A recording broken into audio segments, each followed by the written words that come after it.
I'm going to make sure that our weekly meetings, that he has to look me in the face, because I'm not going to be stopped. Did you know that it's not been that long since Blacks were given the right to vote? Before that, we were considered second class citizens. Today, my guest is Jewell Jackson McCabe, who grew up in the Jim Crow era and then started to make waves in politics as soon as we were given the voting rights. She's going to be talking to us about what it was, what it is, and what it can be. If this is your first time here, my name is Lydia Nicole, and this is Acting Smarter Now. What is feminism? For me, feminism is the co-equal status that women have with men, with all the privileges that a society offers, that a republic offers, and that a democracy puts in place through its laws and its legislative actions that guide us. So for me, feminism is being authentic, is being as interesting as men can be, because men have a private persona and a public persona. And I think that women don't realize that they have that flexibility too. I mean, I have often been told that I'm dangerous because most people try to size you up immediately by the way you're dressed, the way you present yourself, which is part of it. And from your creative background, Lydia, that presentation is critically important. And presentation tends to really signal to everyone what your politics may be, what your lifestyle may be, et cetera, et cetera. So being a feminist for me is having co-equal status in this society. And that includes being able to be authentic, to be glamorous if I choose to, not to be glamorous if I choose to, but always when I come to the table, to have my capabilities front and center, my skill sets front and center, and my ability to communicate front and center. What made you, or actually, a better question is, when did you wake up to notice the inequality between men and women? It was quite candidly not until very late in life, because Hal Jackson, my wonderful father, one of the first Black broadcasters in this country, 1935, and my mother, Julia, who was a very critically important person in both Hal's life and my life, in that I was always protected from racism in Washington, D.C. I did not know until I moved to New York City in 1955 that there were racial issues, because my mother and grandmother made sure that we knew that it was not good etiquette or grooming to use a public bathroom. Therefore, I didn't know that there were colored bathrooms and white bathrooms, that you never drank from a water fountain because that was just déclassé. It was not something you did. And you did not sit at the counter at a five and dime for a hot dog, because, you know, young women of a certain class did not sit at bars or anything like that. So I was sheltered from racism by design, which is a part of the silent generation's practices. Most middle class and upper middle class African Americans that were born, I'm a early baby boomer, but my mother and father are from the silent generation. And that generation of African Americans knew that they had to protect us from racism. Now, sexism, I didn't even know existed, because my father had me when I was 5 years old sitting on his lap, flying, first class from Washington, D.C. to New York. There were no other Blacks on the plane. I didn't realize that there were no other Blacks, because I didn't see any different. And when we went to the theater in Washington, D.C., because Hal had such status, we sat downstairs with, we didn't sit in the mezzanine or any of the areas that were roped off just for Blacks. So the issue of inequality related to women I did not experience, because even when we moved to New York and I had the privilege of auditioning as a dance major at the High School of Performing Arts, the majority of the students at Performing Arts High School, with our dance and our drama and our music, were women. And so we had, and the head of ironically, her name was Dr. Dyke, the head of the dance department at the High School of Performing Arts in 1963, was a woman. And the majority of the Graham trained or Catherine Dunham trained teachers were women. Even though I had the privilege of having Donald McHale who was just brilliant as a choreographer, as a teacher, as an inspiration. But I started to know more about the issues around sexism because of my mother's very smart group that she was a part of, which became the 100 Black Women. And they were Republican and they were Democrat and they were the wives of prominent men in New York. And it was 24 women. My mother was one of them. And their issues were about equity for women, um, specifically on the heels of the modern civil rights movement in the 60s.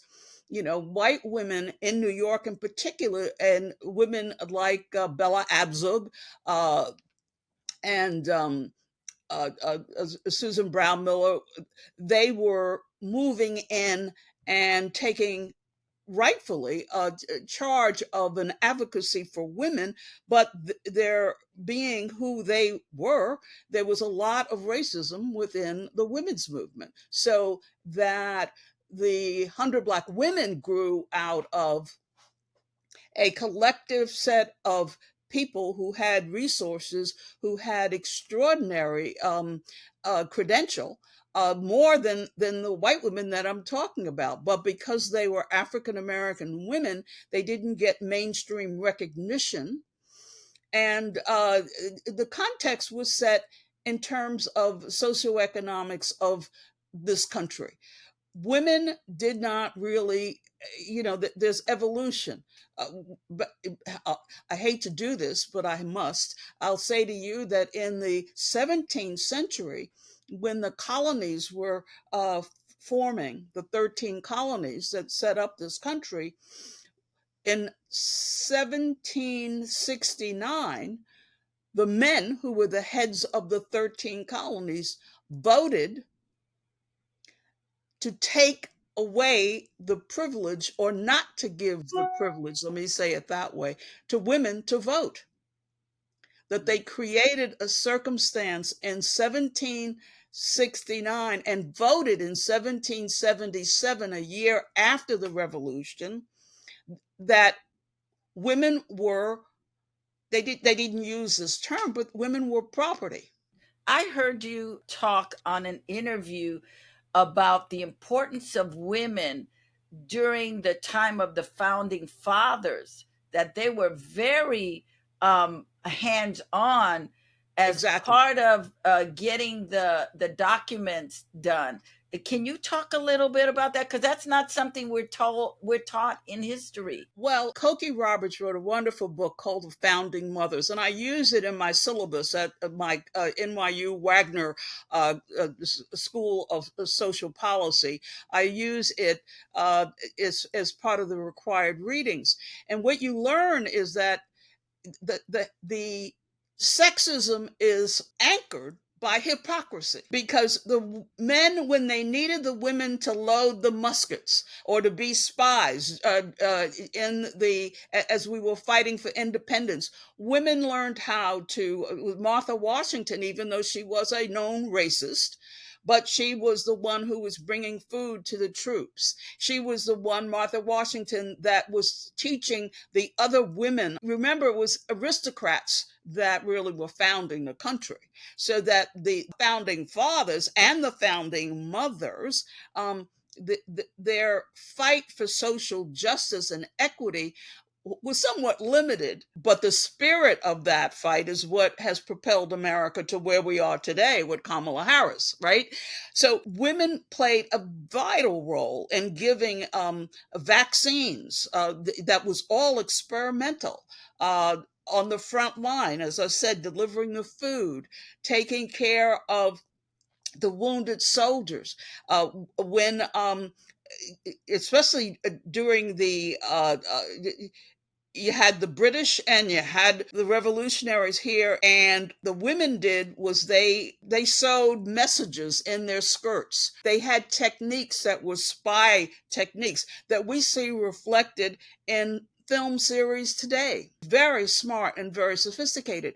Not unlike, and I'll fast forward, not unlike World War II, where you had Rosie the Riveter. Women have stepped up and proven themselves, and have been extremely competent.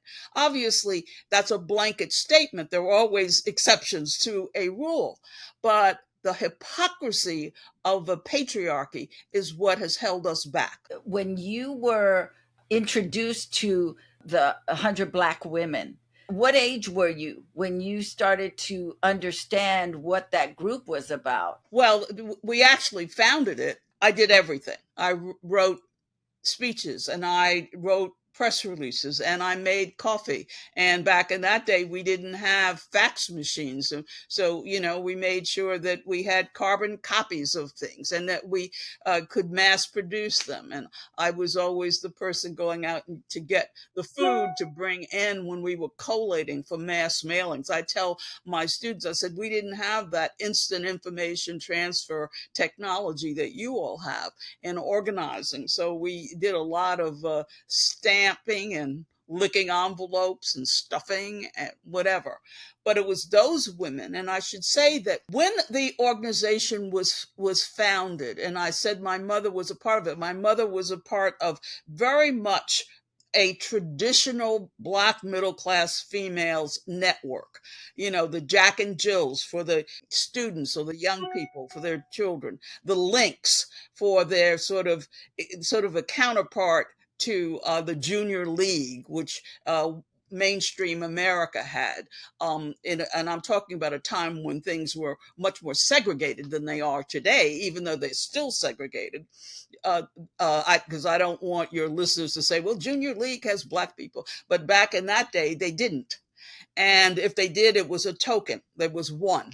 So that my mother was a typical, and I don't want to say this as a negative, but she was a club woman. She was a part of the Urban League Guild, and she was a part of whatever. And we also had amongst our midst the woman who was the assistant secretary of HUD, the Housing and Urban Development, Ann Mason Robertson. Ann was married to a man who used to be a journalist for the Pittsburgh Courier and used to hang around with Hal Jackson. So there was this wonderful, talented 10th network of breakthrough African Americans. So Anne was a Democrat, but then you had Evelyn Cunningham. Evelyn Cunningham was a journalist, and she had been a major journalist during the civil rights uprisings, and she ended up being assistant to Nelson Rockefeller, who was governor of New York, and then she became the head of the women's division under Nelson Rockefeller. She was a Republican, and she was the first commissioner of the first commission on the status of women in America. That was New York. That was Evelyn Cunningham. She was one of the group. Mary Burke Nicholas was a Democrat, had been assistant to Mayor Wagner. So when In New York, Mayor Wagner in New York. In New York. So when you had the transition from a Nelson Rockefeller administration in New York and Albany, the state capital, then you had Mary Burke Nicholas taking over. Here they were girlfriends. They were part of this nucleus of 24 women that ranged from every discipline that we were a part of, which was education, political appointment, and the wives of, like mainstream America. So you had Mary Burke Nicholas that ended up with cabinet status with Hugh Carey when he became governor of New York. What gave you the foresight to say, I want this to go national? We want to be inclusive of women of Black women across the country, because you spearheaded making it national, expanding it from New York. Well, I was always a rebel, and the women, I adored them, but I knew that they were elitist, and I'm schizophrenic too. So sometimes I'm a bit of an elitist. We are many flexible and fluid things, and that's one thing I try to tell my young students, that you have to understand the nature of your own humanity and your authenticity. But I saw that America reacted to organized numbers or deep pockets, so we could not compete with the robber barons of our era, but we could organize numbers and get people registered to vote. And the mission was to be able to impact industry across every industry, whether it be the performing arts, whether it be big pharma, whether it be the garment industry. Across every sector, there's always a woman. And I would tell them, what you find is, when I was organizing, and I organized 7,000 women in 10 months in 20 states and the District of Columbia. And I said, what you need to do, and this drove my mother's group quite crazy, because they worked hard for the titles that they had. But I would tell my women, I would say, you find the secretary of every important man, from the economic, from the elected officials to the appointed officials. You find those secretaries, most likely they're going to be Black women. You recruit them, because then you have access to the Rolodex of those men, and you have access to their calendars, and you know who's coming in and who's going out. So tactically, part of the strategy of organizing was to look to the power centers for Black women. When you got out of Bard college, you were looking of where you were going to work, and people were recruiting you. But your mother told you to take a receptionist job. Can you expand on that story? Because I thought that was so ahead, My so mother was different. profound, and it's amazing. I'm so pleased that you that you know about that. Yeah, after Bard College, and what happened for me was serendipity. I tell my students, in order to be in the right place, the right time, that means you've got to be relentless and not be turned down. When you're turned down 90% of the time, not to be thwarted by that. So I was always front and center. And the first jobs I had after college was through the anti-poverty programs, the Great Society programs of Lyndon Johnson, and that where money was there to help deal with poverty and the issues of the community. And I used to teach dance to teen pregnant girls in the Bronx. In the South Bronx. In the That's South, right. let's be real clear. You were That's in right. the South Bronx, which was very You better low believe it. class. Let's go. Very, very much so. And so what happened is, with anti-poverty and government money, your checks never came on time. Well, I was the dance instructor, but the heads of these community programs said, send her to City Hall. So that's how I got exposed. I would be the spokesperson to go down and find out, where was our money? When are we going to get these people paid? And so then, because of that, and now that I'm older, and I try to tell my students in particular, so people observe you. They can see who's sharp. They can look in your eyes. They can see your energy. They can feel it. And those of you who shine, they can already tell what skill sets you may have, or that they can help develop. So what happened with me is, I was offered all kinds of fancy jobs, and I was offered the job to be receptionist for Jewel Sugarman. Now, that name won't mean anything, but people can Google it and find out. Jewel Sugarman was a Jew in New York who had the biggest budget in the city of New York, the Human Resources Administration. And everyone from Wall Street to Madison Avenue to every political club or whatever had to come through his office at some time. And all the other commissioners, the parks commissioner that had also a mega budget, they all came by Jewel Sugarman because of the multiple moving parts of the Human Resources Administration. My mother said, mark my words, Jewel, you take that job, which was 1/3 the amount of money of what I had been offered, the other positions. She said, you mark my word, in 6 months, you'll be able to pick and choose. Lydia, in 3 months, I was able to pick and choose. And what happened was, I don't know where I found these tactics. I give Hal Jackson credit for this. Maybe it is Hal. But I would do this back in the 60s. This was mini skirts and thigh-high boots and the whole, and I would wear my baby blue Angora mini dresses and my Chanel boots up, whatever. But I would have a book on my desk that was almost difficult to understand the title, much less the book. I would have the abnormal psychology of schizophrenia or whatever. And I always use big, and I did it by design. I was not interested in the subject. So what would happen is these kingpins of industry would come in to see the commissioner, Sugarman, and they would see me in full makeup with these little whatever, but then they would see this book that I would be reading and they would be intrigued. A gimmick, a tactic. It suggested that I was intelligent. It suggested that I had a curious mind. I can't begin to tell you the first husband, actually the second husband I had, Gene McCabe, I was dating him then. He said, Jewel didn't change jobs, every 2 years or 3 years. Jewel's salary doubled every 6 months.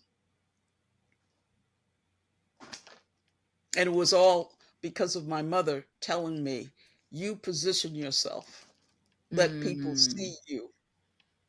So, and she knew more about me than I did. So you are entrenched in 100 Black women. And when do you start? Because at some point you start going over to now. You expand.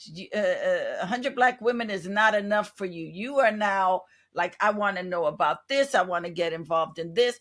Did you get involved with the NAACP before now? Or was now first and then the NAACP? Well, let me tell you on that journey how it happened was sexism. I was recruited.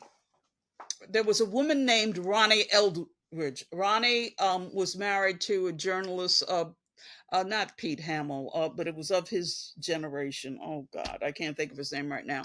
But Ronnie was the head of public affairs at Channel 13, WNET flagship station, and this was in 1977. She was leaving.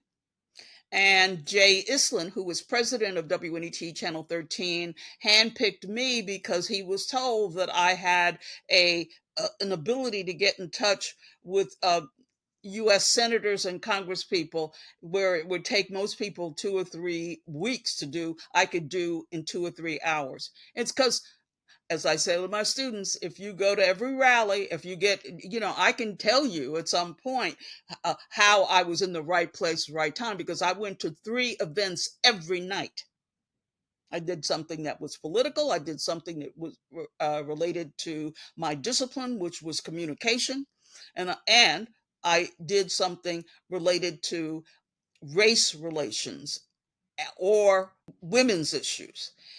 every night, because in New York, this is before a pandemic, there's always a cocktail party, and it usually goes from 5 to 7, 5:30 to 7:30, 6 to 8, 6:30 to 8. You always had at least a window where you could travel to the next event.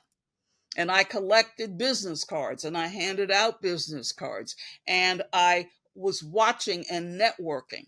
And later on in this interview, I'll tell you what benefit that was on many levels. Getting back to Jewel Sugarman, getting back to the question you ask about now, et cetera, et cetera, I became exposed to the network so that I wasn't siloed.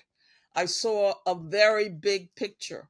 And the arrogance of being ignorant, I didn't know that Black women weren't supposed to do certain things. I didn't know that we were segregated against about the racism and sexism. So in not knowing it, I just was like a bull in a china closet. I just went on in, you know, and let the chips fall where it may.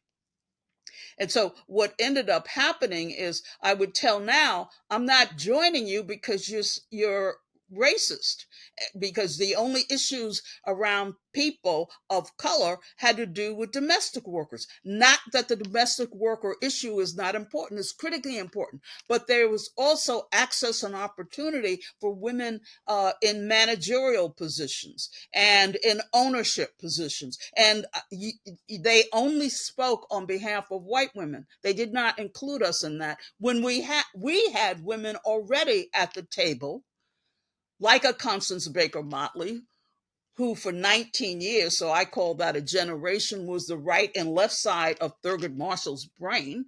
Thurgood was brilliant. So, for our audience who doesn't know who Constant Baker Motley is, can you just give us a little? She is not spoken of enough outside of New York, and or maybe DC, but just to give a view on who she is. I love you for asking that question, because the candor is that she was probably the most influential African American of her era. I didn't say man or woman. I'm so happy that Ketanji Brown Jackson on the Supreme Court said that the three people that were her role models were Martin Luther King, Thurgood Marshall, and Constance Baker Motley.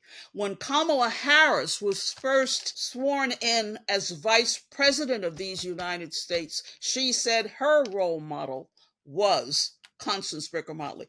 Constance Baker Motley was a trained lawyer. She went to, ironically, she did one semester at a historically Black college, Fisk University, but then she was not happy with that. She came from New Haven, Connecticut. She came from a family of 13, but you would never know it. You would have thought that she came from a family of one and that they were very privileged. They were not. But she was a hard worker, and she was inspired people when she was in high school. And so there were white benefactors that stood up and said, we will pay for college education. So the first semester she was at Fisk, but then she transferred to NYU. And she is a distinguished alum of NYU and one of their first Black trustees later on in her life.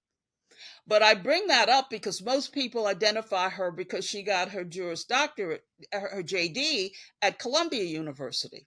And she and Bella Abzug were in the 1946 graduating class, and they were both lawyers that stuck together. And Connie Motley was with the NAACP Legal Defense Fund with Thurgood, and she was the only woman lawyer that they hired.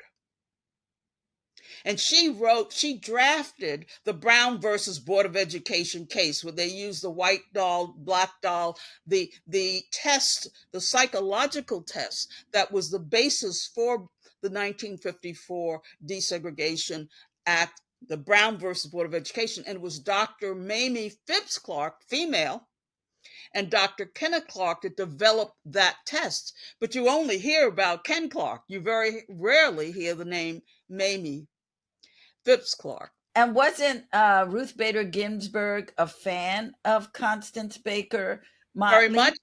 In fact, she has written, and I use in my syllabus, she has written a tribute to Constance Baker Motley. And Constance Baker Motley, let me back up a minute and say, when she left the Legal Defense Fund after being there 19 years, having argued the case related to Medgar Evers' murder, having drafted, as I said, the many cases, but the one that is probably most pivotal was the 1954 Brown versus Board of Education. But then she ran for office, and she was in the state Senate, New York State, in Albany. Now we have so many deputy mayors, but back in that day, they only had one. And that deputy mayor tended to be the power center. That deputy mayor tended to be like the chief operating officer, while the mayor was the chief executive officer. And Bob Wagner knew of the talents of Connie Motley, so he had her appointed to the vacancy. All right. So she was then groundbreaking as deputy mayor for Manhattan, that really sat over the budget development for the entire, not tri-state area, the five boroughs. She was a power center. All right. Well, she served out a 2-year term, but then she ran for that office. Lydia, it was so brilliant because she was endorsed by the Democrats, so she was on the Democratic line. She was endorsed by the Republicans, she was on the Republican line. And she was endorsed by the liberals, so she was on the liberal line. So she won.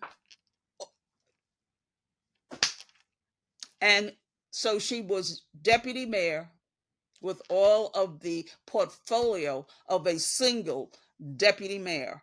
Then later on, she was appointed by Kennedy to be the first federal judge in this Southern District of New York. In her cases, I mean, your viewers, listeners need to really look her up, because her cases have such shelf life.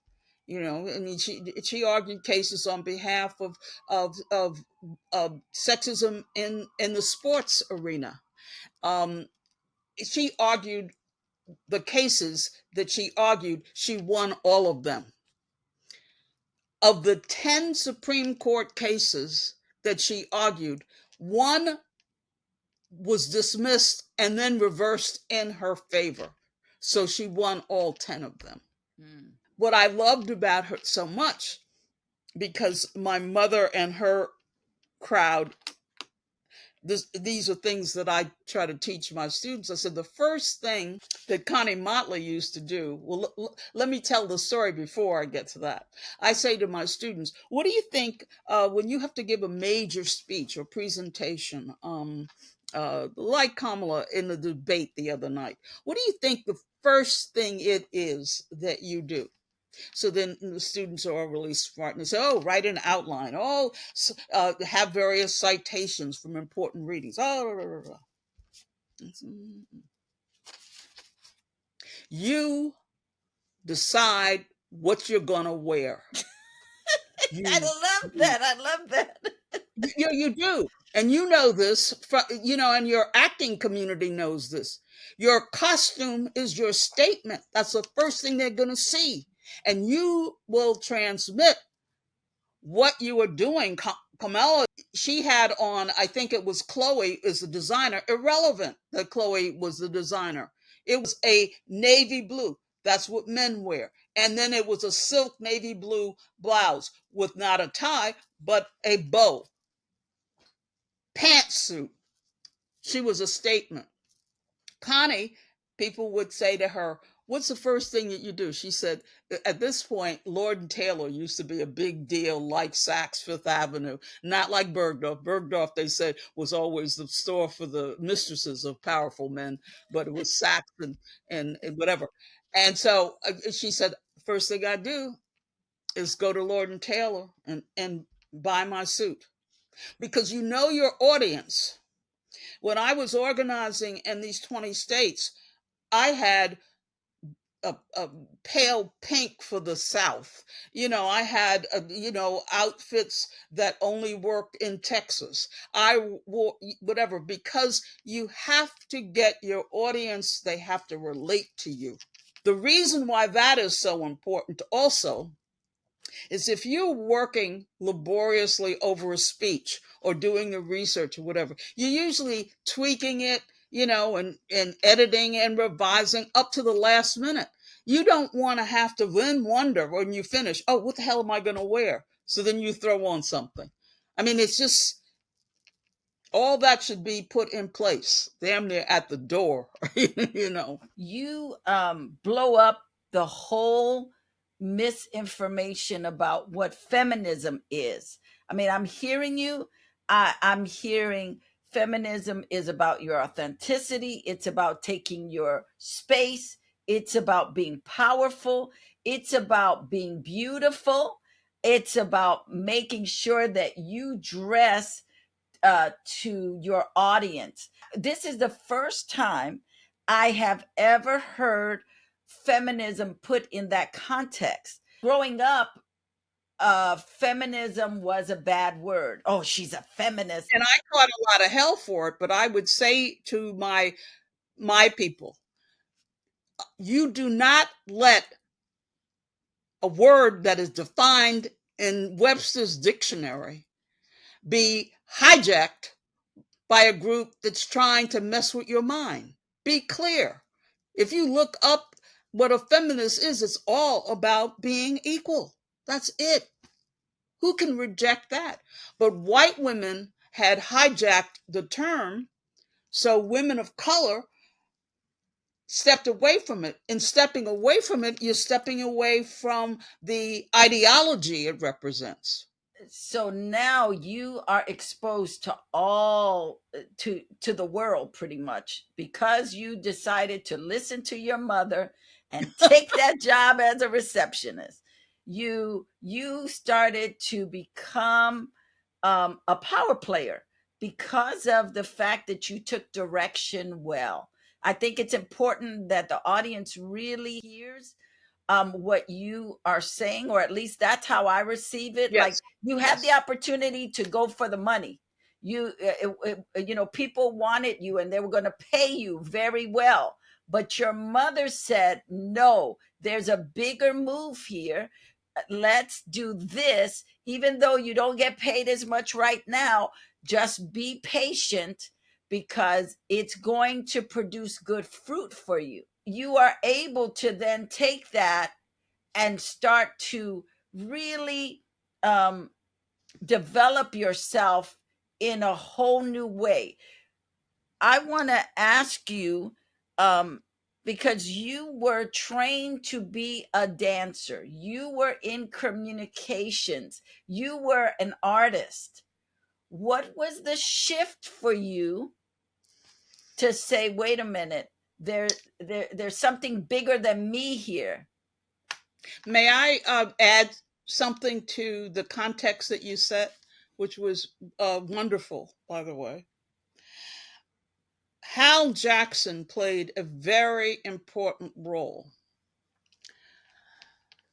My mother did, because she didn't walk on water. She wasn't atypical. She was typical woman married to a man who was very visible, prominent, had money, attracts all those bees to the honey.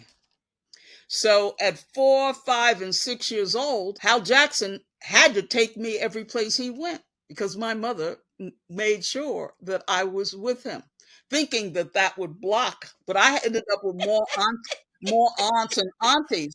But I bring that up because I would be thrilled, and I would be sitting on my father's knee. I can literally remember two or three instances when the original Franks in Small Paradise in Harlem, but Hal would be meeting with Bumpy Johnson. Hal would be meeting with Adam Clayton Powell. Hal would be meeting with Malcolm X. I would be sitting on his knee, not saying anything, but children are like sponges. You expose them. So a lot of people said, how did you know to do this and be so savvy? Quite candidly, I was going to a master class in leadership and understanding that there's no policy that's made without, Jesse Jackson has the thing about shaking the trees and whatever. You have to have your revolutionaries, in the 60s, that was Malcolm. You had to have your centrists, that was Martin, your anti-violence people, your civic leader types. And then you have to have your legislative whip, your leader. That was Adam Clayton Powell. And I watched this synergy. And the other thing about Adam never walked in any place without a white cashmere coat on, dressed to the nines. And his constituents would usually say, when people would criticize him and say he was a womanizer, and that one time I remember there was some scandal that the Daily News had about whatever, and they interviewed an elderly Black woman, and she said, "Oh, please, her legs are too skinny for my Adam." Ah! When did you start formulating in your head that Well, politics and right. civics? I told you that sexism was what put me on. I was already a part. I served as the protege, as a young Turk with my mother's little group of women, club women, and women that in politics and whatever. But when I was recruited to go to Channel 13 to take Ronnie Eldridge's position as director, my budget was amazing. I had money to buy tables for all of the nonprofits that we were supporting. I had money. I gave the Hudlin brothers their first $25,000. Was my responsibility was I won't say it was their first, but it was one of their first if it wasn't their first. What year was this around? What 1970s. I was there from 1977 to 1984. So it had to be at least 1977. It was April 11th, 1977. Charlene Hunter Galt started at WNET Channel 13. Jay Islin actually did what many people were criticized for, but they really didn't do it. That he got twofers. He hired three Black women all at once. Some woman named Tammy, I can't remember what she was responsible for development at NET. Charlene went to McNeil Lair, and Jewell McCabe, was I a McCabe then? I may have been Jewel Ward then. Anyway, I took over Ronnie Eldridge's position, and it was public affairs.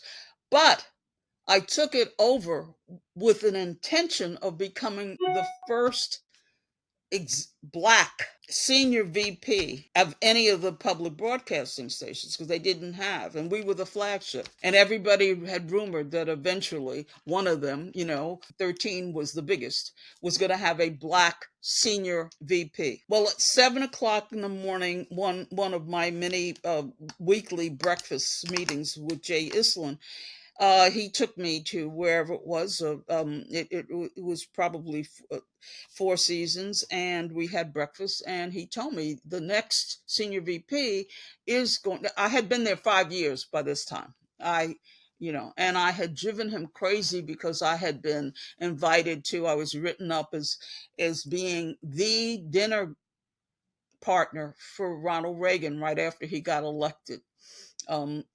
And it was, Washington Post and New York Times had, it had Douglas Dillon and, like maybe 30 people at Brooke Astor's, with David Rockefeller on one side of me, and the other side was Ronald Reagan. So that drove Jay Islin quite crazy, because this elite aristocratic WASP setting is where he came out of, the Islam family.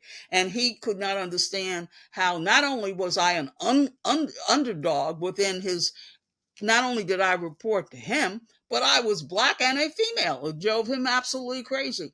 So we go to breakfast, and he said, yes, the next, and like I said, this we're 5 years in. He said the next VP will be, senior VP will be black, but it won't be a woman. So he was telling me that. And I have to say this, and because we don't often have the opportunity in circumstances like this podcast to give credit to the really good black men out there. The black man that was hired because of his political influence. It was a state senator named Carl McCall, H. Carl McCall. And Carl and I sat for breakfast, and he said, because Jay assumed that I would act out in crazy, because all black women are supposed to be just loony and whatever. I was strategizing then. I didn't know exactly what I was going to do. And Carl said to me, Jewel, I know that this was supposed to be your spot. And I thank you for not rocking the boat, whatever. He said, what do you want me to do for you? I said, Carl, the only thing I want you to do is the direct report that I have with Jay Islam. I want that to stay in place. I don't want now the direct report for me to be to you. I said, because that, and I can't use the word on air that I want to use. Yes, you can. You can I use said, it here. you know, You can use it here. that bastard is not, I'm going to make sure that our weekly meetings, that he has to look me in the face, because I'm not going to be stopped. So what I did, Lydia, is because I was blocked, and in that era, and this was in the late 70s, early 80s, women would have themselves blackballed by bringing class action suits. Well, I am too much of a pragmatist for that. I looked at my situation, and I looked at my budget. I was still the head of public affairs. I still could buy tables for the Urban League, for the Cancer Society, for all the major hospitals, all the not-for-profits. I still had a travel budget. So I built the 100 Black Women on that budget, because there's always a public broadcasting station that I could visit. And while I was visiting, I was organizing. That's beautiful. That's beautiful. It's smart, and it's forward thinking. I have to say that there were examples. One of the things that was happening for me in the early 80s is I walked into I was on the board of the Phelps Stokes Fund of Franklin Williams, who was the first Black ambassador to Ghana. Handsome, gorgeous man, wonderful man. And I walked into, he had a brownstone on 86th Street, the Phelps um, foundation. And, they had all this wonderful African art and whatever. And I walked in to get on the elevator to go upstairs to the boardroom for the meeting. And the receptionist said to me, oh, Miss McCabe, you have a call. So I said, fine, because, my staff knew where I was. I pick up the phone, and a young woman's on the phone, and she says, Miss McCabe, hold on for David Rockefeller. So I figured it was some idiot friends of mine trying to mess with me. This goes back to what I said at the beginning of the show. In order to be in the right place at the right time, you've got to have the tenacity to be everywhere, because 90% of the time it's not going to be. David Rockefeller had decided that he wanted to save New York. Remember, New York was Yes. we had fiscal crisis of 73 and then of 75, and I made a lot of connections in 1975 because of the men that I had to help coach. And my heart was out of my chest. I could not hear myself, but I was part of a 5-person, I was the only woman and the only Black 5-person team that Hugh Carey used to say, I want Jewel to be part of my lobbying team for our senior leaders out of the finance industry and labor to brief them when we would go to Washington to lobby to save New York. And he said, I want Jewel. I don't care whether she's black. And this is so interesting. I don't care whether she's black or female. She could sell the Brooklyn Bridge. And this is what I say to my students. People observe you. I didn't even know the governor knew my name. He had to know my name because he appointed me, but that I did not know what I was radiating. But that goes back to when you were teaching young pregnant girls in the South Bronx, and they sent you to go get the checks because they knew you could do it. So go ahead. I just want to bring. I got goosebumps. Go ahead. And I have one other time that I can use that was stated. You remember a television program? Some of your viewers, listeners will remember. A Positively Black was Yes. on WNBC TV. Well, the woman, she was a Jewish woman, blonde, very stereotypic, hippie type, glamorous but hippie.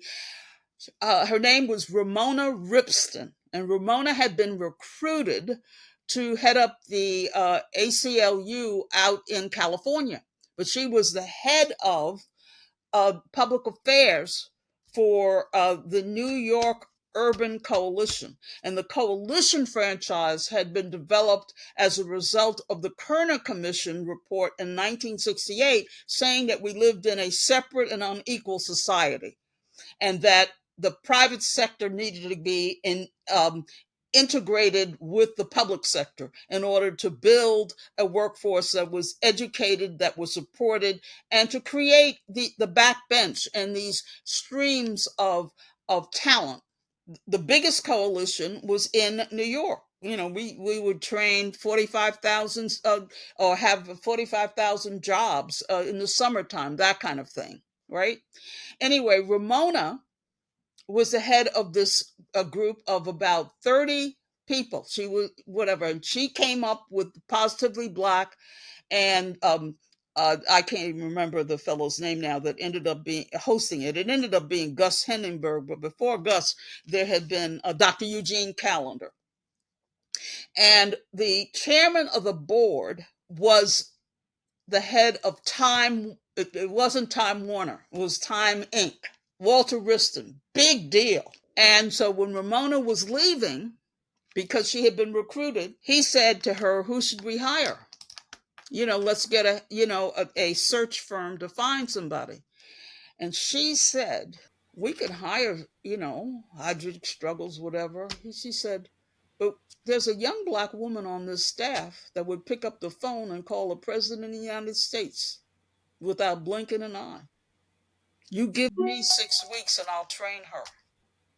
That was me. I was 25 years old. Wow.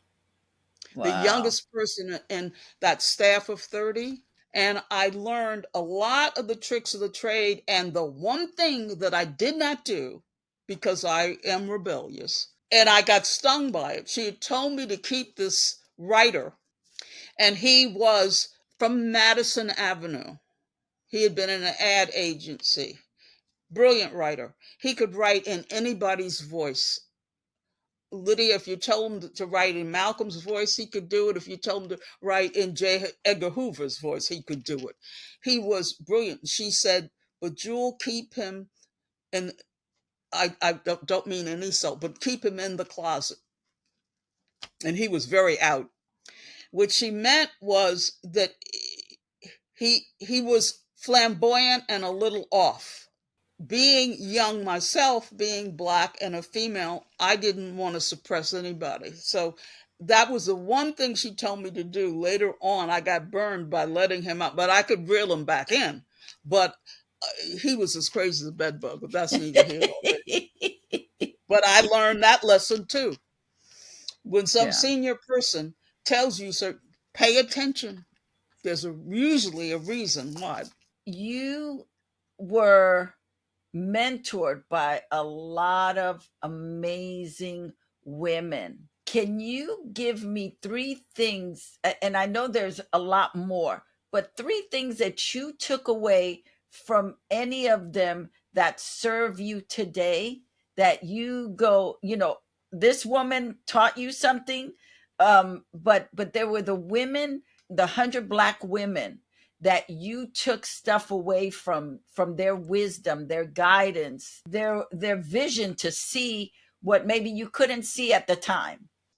I'm going to include a couple of women that aren't Black. Ellen Sulzberger Strauss from the New York Times, of Sulzberger Strauss family. She took me under her wing. She was the first person that forced me to speak publicly. Of the inner circle, the Evelyn Cunninghams, the Mary Burke Nicholases that I talked about, and my mother, I learned critically important, and I try to share this, very simple. No one great idea makes you. No one mess up breaks you. Consistency to detail and content. And I'm saying that all is one. Consistency is the name of the game. That makes your career or breaks your career. That is a lesson that I learned. The other is real simple, especially for young people who may not be disciplined. Evelyn Cunningham used to say to me, if you're going to be really late for a meeting, miss the meeting. Better that obviously you have to have an excuse, or you make up one, and not one that ends up hurting you later on. But she said, if you go to a meeting because you have to and you get there late, then you be the very last person to leave that meeting. Now, I know that may seem like nothing, but the impression is that you're leaving with people is so important, because if you come to a meeting late, an important meeting late, it suggests that you don't have your act together. But if you're willing to stay extra, it does suggest that you respect what the purpose of whatever the meeting is about, or the group of people. So those are 2 things. And let's see if there's a third. And I learned this from the women, but I also learned it from Hal Jackson. And you are a great example of that. You always have in your inner circle people older than you to learn from, and people younger than you for you to help groom and bring to the table. I'm at the age now where I can only be a senior, but I certainly do keep young people around so that I know, who Megan Thee Stallion is, and I know about Taylor Swift, and I know about Travis Kelce, and I try to stay on top of whatever's going on, whatever's trending. Well, do you think that's because you're an artist? We brought Hal to the table a couple of times, and Hal was very, very big on making sure you knew the news, you knew current events, you knew political, you knew the entertainment, because his tentacles were in all of that.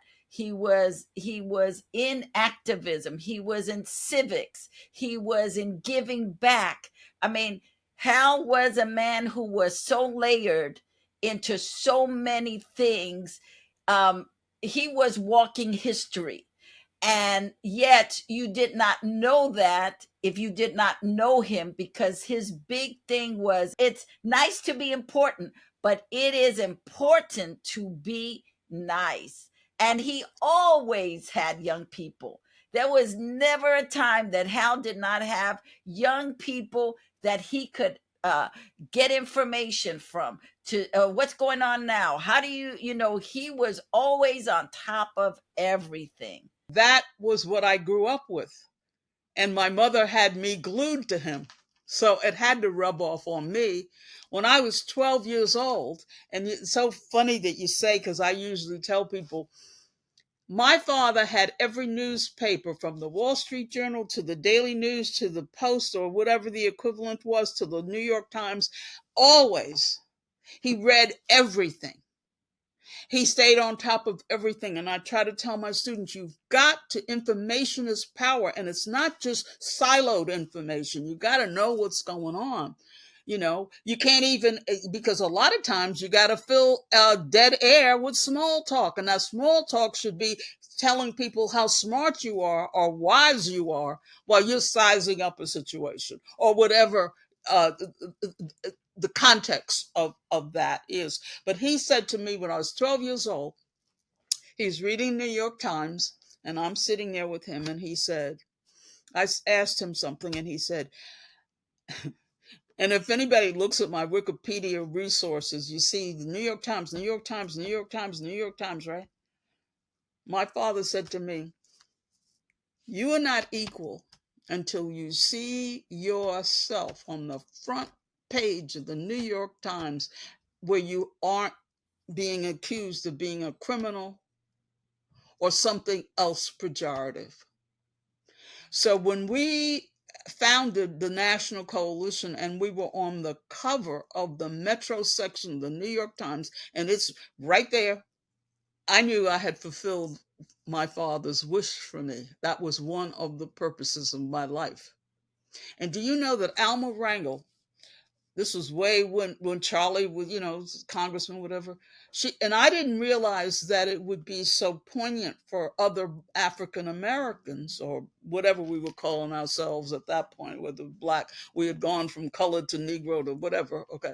But she called me up and she said, Jewel, I can't tell you how proud I am that the 100 Black women on the front page of the Metro section of the New York Times.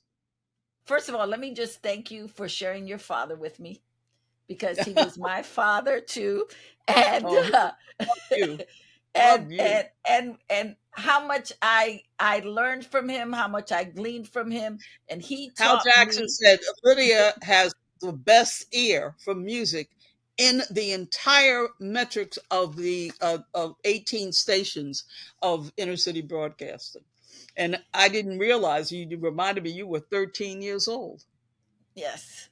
He taught me how to read the papers. Well, first of all, I went with Hal everywhere. So I was in charge of his newspapers and his bag, because he would lose his bag You all the time. lose that bag, sweetheart. Anybody that found that bag found thousands of dollars. One of the things that I learned about Hal that you do so beautifully is networking and listening.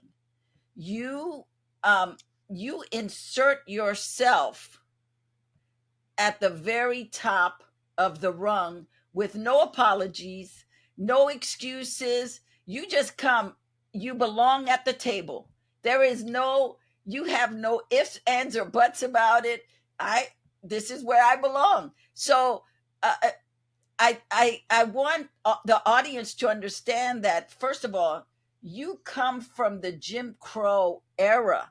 You come from women just fighting for their rights, and you also come from, we got the voting in 1965. All of this in your early 20s, you were just, or late teens, you were just experiencing a new freedom that your parents didn't have, that those elders that you sat with did not have. You were this like an explosion to people, because we're talking about this stuff, and someone listening, yeah, well, what's so big about that? It was big at that time. Black people were not supposed to be in the white room. That you mentioned Connie Baker, Constance Baker, Motley, her going to Fisk and being so disgusted with the conditions of black people at Fisk, that she ended up leaving and going to NYU, because she couldn't understand how black people were not treated properly. And so we are in a time right now where the Republican Party wants to take our privileges away, not just as people of color, But women, everything that we have fought for, they're coming. They're coming.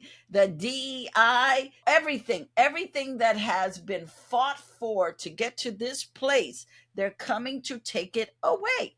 And I really want to stress for artists how important it is for them to engage, not just in federal elections, but in local. And if you could talk about why is local elections so important?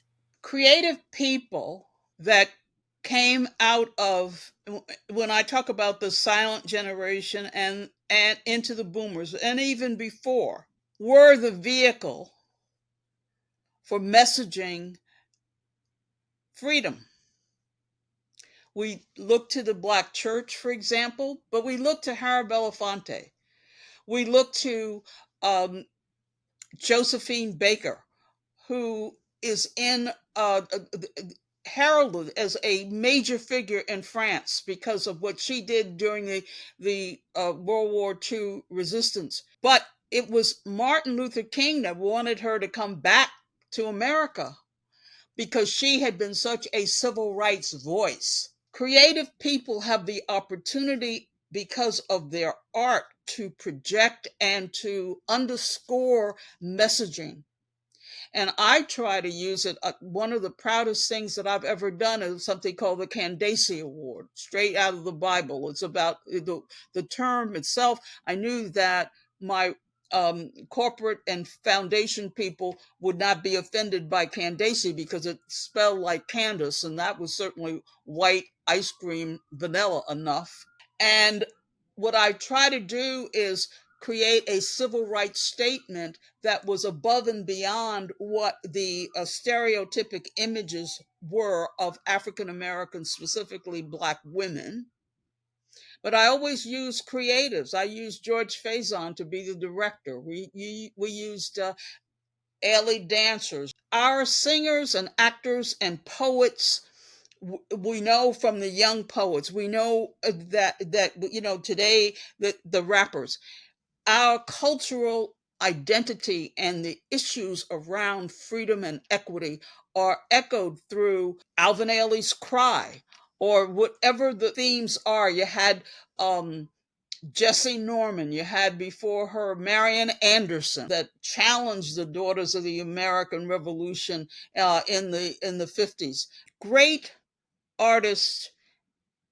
Certainly, if you look at Spike Lee, if you look at John Singleton, you look at the creative expressions that share the issues about oppression and segregation and or sexism through film, through print, through poetry. Art is the vehicle because art defines the culture. And that is, the American culture has been framed through the Black experience, and now it is total, the creative experience, whether it's jazz we're talking about, or even this insult to Beyonce with her country western album. That music came out of, and my father loved country music. It came out of the slave songs of the South into blues, into country. This was not new for the Black community, but the recognition of Blacks artists within that industry had dissipated from the 50s and 60s and whatever. And the fact that Beyonce, for whatever reason, created this album, and for her to have been shut out of the what was it called, the Country Music Awards Awards, yes. recognition, whatever, uh, just another example of something that you said earlier when we were talking about the need for the artistic community, especially this young crowd, has to understand that America is an experiment. No place on the face of this earth do you have people from every background together as equals.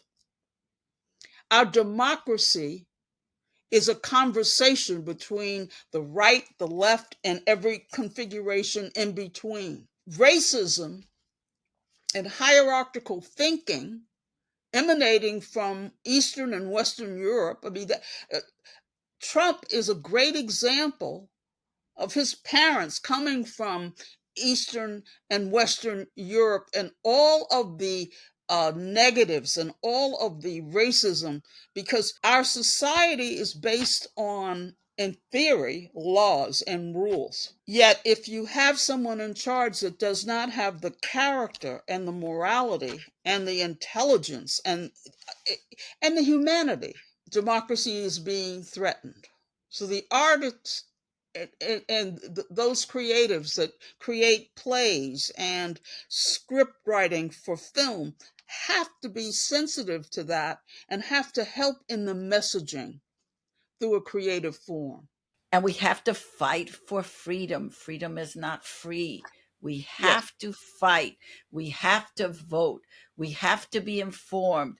We have to be able to read different newspapers. Going back to Hal's way of doing stuff, he read every paper. He read it from front to cover. Along with that, he also had his daily bread. He would, so it wasn't just intellectual, he was feeding himself spiritually. And right, I think as artists, we must do that. Whatever your spirituality is, whatever, but to right. read, to open, to expand, to know what's going on in Russia, go know what's going on in Paris. Your creative and intellectual curiosity feeds you. And one of the things that I want to make sure that I say, just because we got the Brown versus Board of Education in 1954, just because we got the Voting Rights Act in 1965, the Civil Rights Act in 1964, you have to, in order to maintain the progress, you've got to stay relentless and involved because it will slip away.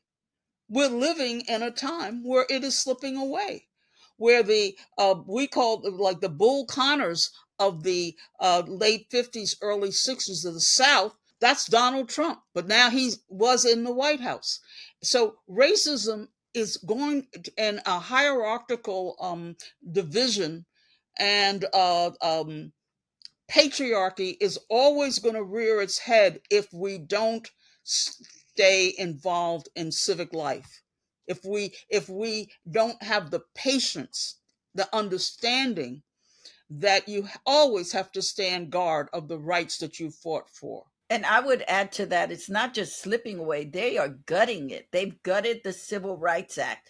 They are gutting it. They are going in there, they're gutting, they've gutted Obamacare.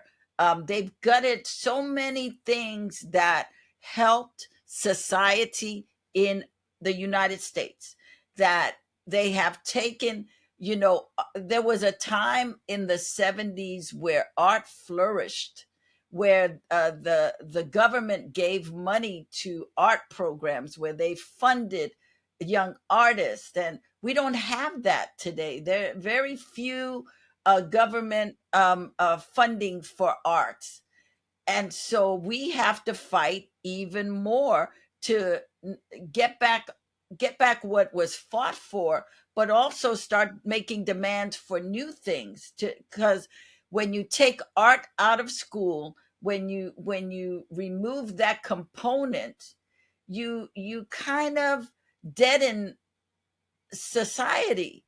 It's like, how do we communicate? During We saw this during the pandemic. Everybody was sheltered in place. What was important? Watching movies, doing streaming. We were watching television. We were watching movies. We were listening to music. We were involved in the art. It wasn't. That's what we were doing, and we need to keep that alive. Art feeds our soul, and we have to have it. I worked at the youth prisons as an artist for about 10 years, until Arnold Schwarzenegger came in as governor, and he gutted the arts programs in the youth prisons. And what I found working in those prisons was, you had a lot of young kids who were artists, who did not have a place to put that creativity. So when you don't have a place, then you're doing things that are not good. But they weren't criminals, but they were in the wrong place with the wrong people. You talk about being in the right place at the right time. They were in the wrong place at the wrong time. And 80% of those kids who got incarcerated were in the wrong place at the wrong time. um, Giving them the outlet to create, be it poetry, be it paintings, be it uh, um, writing plays or writing stories, allow them to start finding their voices. And as artists, we always have to be aware of our voice. How do we bring it? How do we share it? How do we use it? For me, I wrote a 5-year plan for the Harlem School of the Arts about 10 years ago now. One of the things that I learned in 1975, Hugh Carey, to save money in the state budget, cut arts education in public schools, cut the mental health services in communities. And we are now, 40 years later, slowly we have been seeing the results of those cuts. Because when I worked on this project for the Harlem School of the Arts, one of the things I tried to explain was, if you're a dancer or a painter or an actor, there are disciplines that are transferable skill sets for every job. You've got to be able to understand detail. You've got to be able to understand presentation, tone, all of those things that artists are aware of. And when you're dealing with young people that may not have a home environment that is really well educated, their talents will help them build skill sets that are transferable skills. So the artists being involved, there was a lot of philanthropy but never enough to supplement the cutting of artistic programs in public schools in New York. Agnes Gunn had a program, I can't remember the name of it, but it paid local artists to be able to bring art as an after school program. But this is one person with deep pockets, but it's not, I mean, it is a band-aid to what happened in 1975 and the result of all that. How do you see a solution for it? Programs like this, information, touching people's souls, reaching people with information, giving them some how-tos. I tell my students, I say, you want to quick start your Rolodex, that's an old term, but your database, is volunteer for a political campaign. You're going to meet donors. You're going to meet, talk about an intersectional relationship.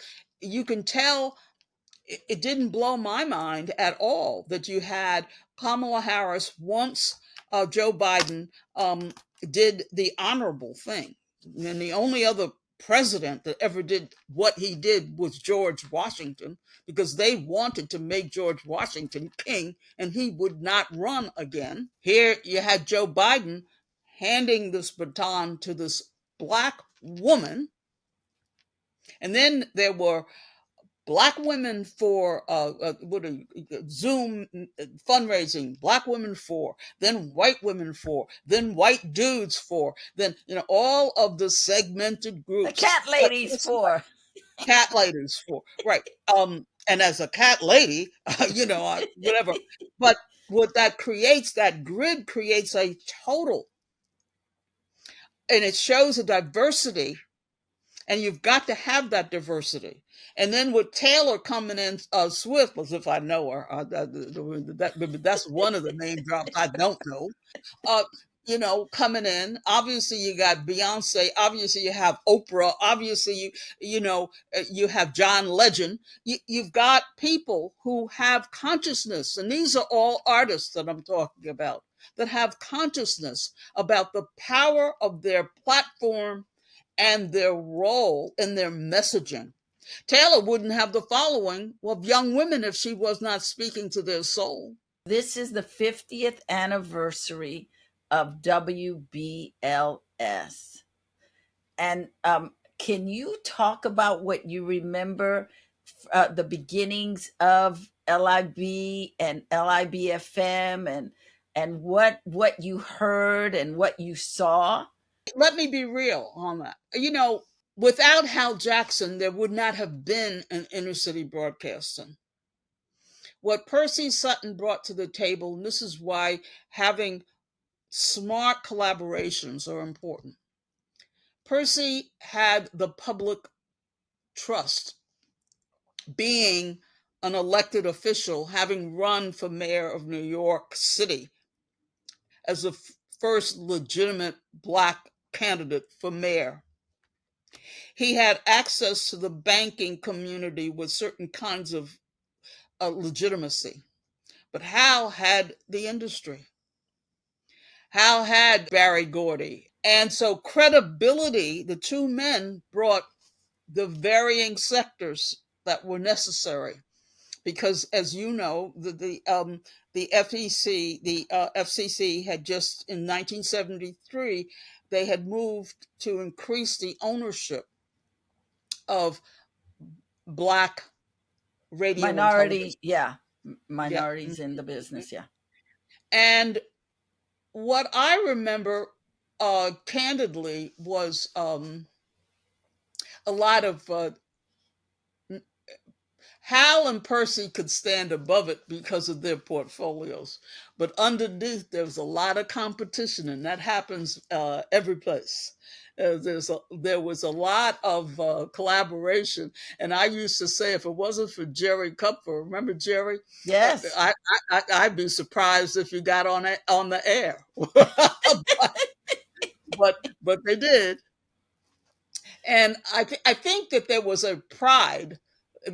Forget all of the obvious foolishness that goes on when you have competitive egos. And if you're a broadcaster or a leader, you got an ego. Let's not BS each other. But the pride of minority involvement in the most powerful industry, communication, electronic communication. And the only thing and that's why I'm so proud of you with this podcast, Lydia, because I had wanted, and I tried after my father died. I went to a few people who, including Al Sharpton, who was ready to support, said, we have got to create a legacy for Hal in terms of now AI, technology, but a lot of intergenerational pull happens with people who are of a generation where these new diverging my father used to tell me, doesn't matter how good something is unless you know how to distribute it. Doesn't matter even with the distribution if you don't know how to do it quickly.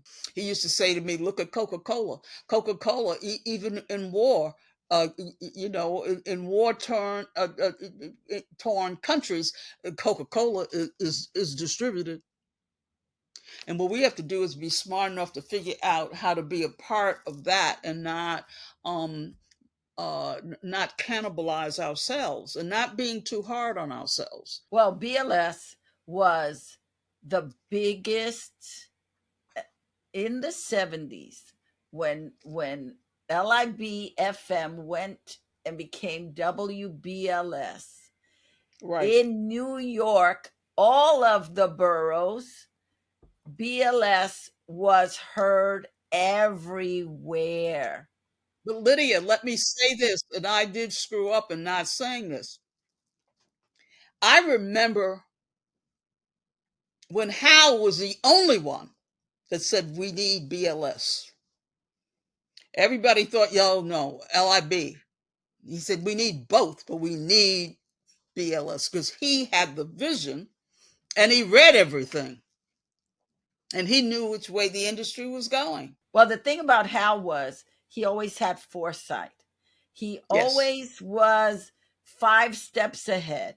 He knew there needed to be. I'm digressing from BLS, but he knew there needed to be a black sports team. He knew that. I mean, he had his finger on the pulse in sports. Then it became music. Then it became broadcasting. He always was ahead. He was always thinking, what can we do? How can we get there?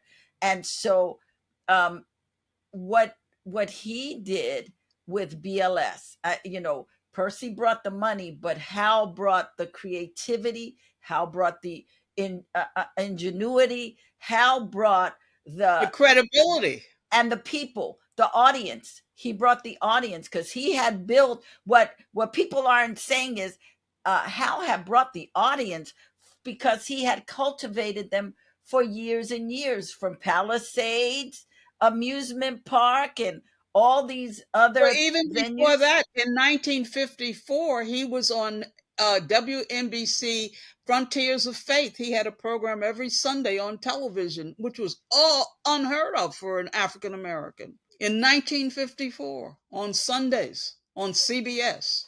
As his daughter, what did you feel when you started hearing BLS everywhere you went? I'd love to tell you some wonderful story, but uh, part of what my mother and father used to laugh about with us is he says she thinks that we were always rich, or she thinks that we were always where we were because I was the last of, he had a child from a first marriage, Jane. and Uh-huh. Jane, and Jane is 10 years older than I am. So, and Jane stayed in Washington when we moved to New York. So I was basically raised like an only child. My brother was away at prep school. And so here we were, but I was used to, the Apollo and being a big deal or whatever. So for me, I was proud and clearly conscious of the breakthrough, but I expected nothing less. I would love to tell you Mhm. that. I thought, I never thought that he got the due, but I knew that within the industry he did, because those people who only knew, uh, and that was a limited number that only knew the Sutton name. See, I remember when there was Adam Powell. See, because Hal was intergenerational, right? Um, so I don't know if I answered your question, but I was extraordinarily proud. But I thought of, if the door was going to be open, Hal opened the door for ownership. I'm talking about. Well, I think it is to be said, Hal opened the door for many, many things for African Americans, from Yes, Washington, D.C. to Philadelphia to New York. and Hal, young black women. yes. That Oh my talented God. team. Oh my Uh, God. Oh my you know, God. First Miss Black Teen America, right? that's Miss, right. and it was the first time a pageant had been televised That's was right. through Miss Black And Teen Pepsi Miss Cola was the what sponsored it, and one of his what was it, Alice Labrie. Alice Labrie. Hmm. Um, no, see, I remember Mary McLeod Bethune was a friend of my father's, Mrs. Bethune Cookman, but more importantly, the National Council of Negro Women, more importantly, kitchen cabinet to FDR because of Eleanor Roosevelt and her relationship. Well, Mrs. Mrs. Bethune would sit at the dining table in our house. So all of those people, when Hal had his talk show in Washington D.C., when we talk about Black History Month, there's almost no one mentioned in Black History Month, with the exception of Frederick Douglass, just because he was in the 19th century. Okay, that Hal didn't have at our house. I want to go back to you in the arts, because we just touched upon the fact that you went to the High School of Performing Arts and you went to Bard and you took dance. Um, what made you decide, first of all, that you wanted to go to the High School of Performing Arts for dance? Older people can observe young people and know. My mother knew that I had energy galore, like a lunatic, and my mother wore me out. I was in dance school. Now, this is very important. From the time I was 3 years old, I was in dance school. You never had to worry about me getting in traditional trouble that any frisky, high energy teenager would get into, because my mother wore me out. High school performing arts had to be because I wanted specialized school, but I had taken dance, and every major. My father was close to a guy named Buddy Phillips, who was a big jazz dance person. Then his wife's name was Sevilla Fort, and she had been principal dancer for Catherine Dunham, and she had a dance studio. So when I went to performing arts, school started at 8 o'clock, ended at 5 because we had to have our academic courses. So in the morning, so I danced for 3 or 4 hours. And then afterwards, my mother would pick me up on 46th Street in Broadway, which is where performing arts was. And then we'd go to 48th Street, where the Sevilla Fort had a studio upstairs. I do my homework in the dressing room, and I was so excited because when you are like 13 years old or something, all these fancy people are coming. Like every major dancer on Broadway uh, came and worked out there. It took and so you had Byork Lee's brother playing the congas, and every I'm trying to think of all the wives of every important Black actor took dance. So I would do my homework. First, we'd go to Howard Johnson. I'd have fried clams or whatever. And this was every night. And then I would dance from 7 o'clock to 9 o'clock and get home and be in bed at 10 and start all over. So she wore me out. I have high energy.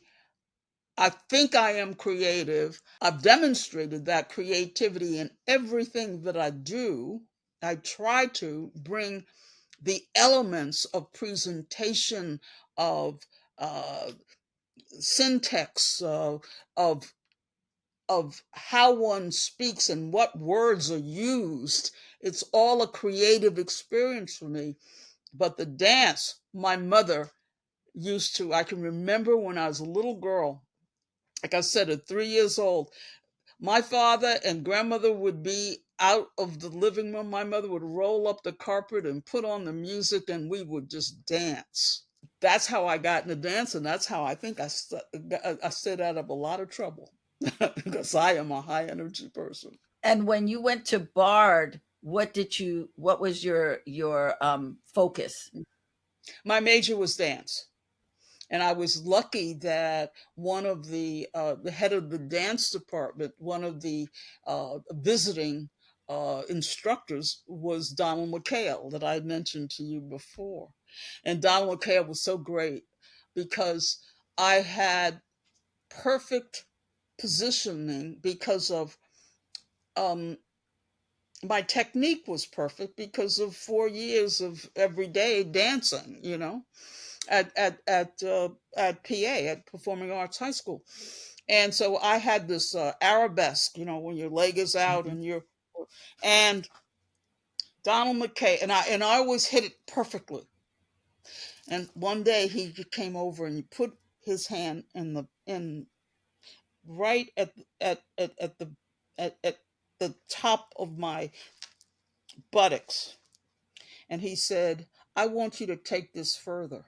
I want you not to hit it perfectly, but go until you can't hit it perfectly. And then it'll grow." And it did. And he helped free me from, the wonderful thing about ballet and all of the disciplines is that you learn how to project and how to position your body. But then you've got to be freed um, to do your thing. So after Bard, did you continue? And you said you were teaching young pregnant girls in the South Bronx. Even when I was in college, I taught at the Rhinebeck Home for Children, children that were um, emotionally disturbed, little children. And what I found was so interesting, and I'm sure that they were probably, many of them were on the spectrum, but back in that day, we didn't know so much about autism and the varying ways that it is projected. But what I loved about my teaching of these young kids is that they were 4 and 5 years old and were wild and not trainable, except when I came in for dance. They were impeccable. They followed everything, which was another experience for me to understand the role that art can play with our emotional and physical and mental health. When you were teaching the young girls in the South Bronx, um, were you still in school or were you already out of college? I was already out. How long after you stopped teaching those girls did you continue your dance discipline where you would go and work out? How Okay, long? you're gonna ask me a real question. Well, the capitalist in me, at a certain point, I used to audition. I auditioned for one of Sammy Davis Jr. I can't remember the name of it. Broadway shows, uh, which was so funny because in terms of the chorus, I was too tall, which was really weird. But and he actually ended up marrying a graduate of high school performing arts, Altavis Gore, who was 3 years ahead of me at PA. But I'll tell you what happened. I stopped. I kept taking class, but I stopped auditioning, and because I danced for a very brief period of time with Ailey. The point being that dancers make no money. My desire, I think, for a platform to make a difference and a purpose in life took over my love of dance. Not Hmm. of my love, but my practical application. What do you want your legacy to be? Well, my legacy should be the National Coalition of 100 Black Women and the Candace Awards that I did for a decade at the Metropolitan Museum of Art, which was history making. And I would add to that your um, your love of young people Oh and the my God, fact yes. that you I was in doing my research. One of the things that tickled me so much was to see how much your students love you and how they rate you, and they a very high percentage thought you were awesome. That was their awesome, and that they would take your class again because you gave the best lectures. They are my children. They are the children that I did not give birth to, but I really enjoy my students, and I'm committed to helping open up their eyes and any passions that they have. Well, I am so glad that I can say I know Jewell Jackson McCabe and how much, first of all, how much Hal loved you because he would always brag on what you were doing. And whenever you had something, he would always pull it out of his bag and share. Hal was very much into show and tell. Look at what Jewel did. I was in something, I Dream a World, that book, and Oh yes, he I have he that brought book. art to them. My father was so wonderful. Um, he did not walk on water. He could get angry. And Sometimes, wait a minute. Sometimes he did. Sometimes he did walk on water. But when he got angry, get out of his way. And well, Hal did not I forget just say this: anything. Al was a Scorpio, And anybody that knows the Scorpion temper, But other than that, it is everything that you said before. It's nice to be important, but it's important to be nice. Jewel has such an amazing story that she shares. And if you took anything away from it and it spoke to you, I would love to know what that is. And I also want you to share this video with your friends. Not only that, if you really liked it, buy me a coffee. I would love a coffee.